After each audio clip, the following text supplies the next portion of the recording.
இன்னொன்னு எடப்பாடி பழனிசாமி பயந்தாங்கோலின்னு சொல்றார். நான் மட்டுமில்லை, எங்க தொண்டங்களோட பயப்பட மாட்டான். பயப்படுமா? நம்முடைய தலைவர்கள் அப்படியே வளர்த்திருக்கிறாங்க. வீரம் நிறைந்த மறவர் கூட்டம் அண்ணா திமுக. சொந்த காலில் நிற்கின்ற கட்சி அண்ணா திமுக. உன்னை போல பல கட்சிகளை கூட்டணி வைத்துக் கொண்டு அவள் முதுகிலே ஏறி சவாரி செய்கின்ற கட்சி அண்ணா திமுக கட்சி இல்ல.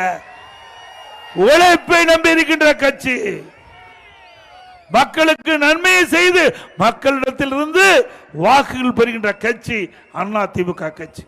அதுதான் பொன்மனச்செம்மல் புரட்சி தலைவர் எம்ஜிஆர் அவர்களும் இதே புரட்சி தலைவி அம்மா அவர்களும் நமக்கு சொல்லிக் கொடுத்த பாடம். அண்ணா திமுக ஸ்டாலின் அவர்களே, அண்ணா திமுகவை குறைத்து எடை போட வேண்டாம். இந்த மண்ணிலே 31 ஆண்டு காலம் ஆட்சி செய்த கட்சி அண்ணா திமுக கட்சி. பொன்விழா கண்ட கட்சி அண்ணா திமுக கட்சி.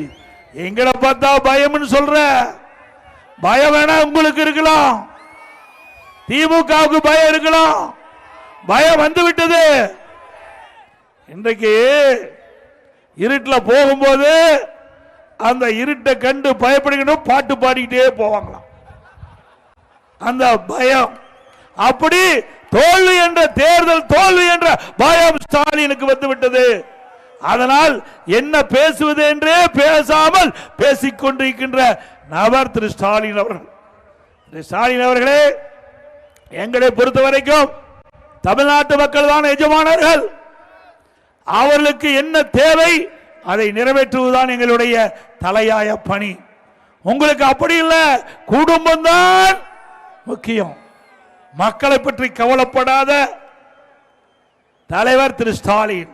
அண்ணா திமுக அப்படி அல்ல, எப்பொழுதும் மக்களை பற்றி சிந்தித்துக் கொண்டே இருக்கின்ற கட்சி அண்ணா திமுக கட்சி.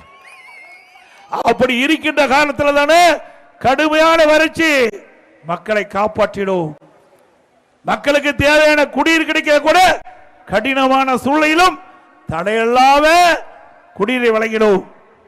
புயல், அந்த புயலை எதிர்கொண்டு மக்களுக்கு தேவையான நிவாரணங்களை உரிய நேரத்தில் கொடுத்தோம். கொரோனா கடுமையான பிரச்சனை. இன்றைக்கு காற்றிலே பரவக்கூடிய வைரஸ் இதுவரை மக்கள் பார்க்கப்படாதது.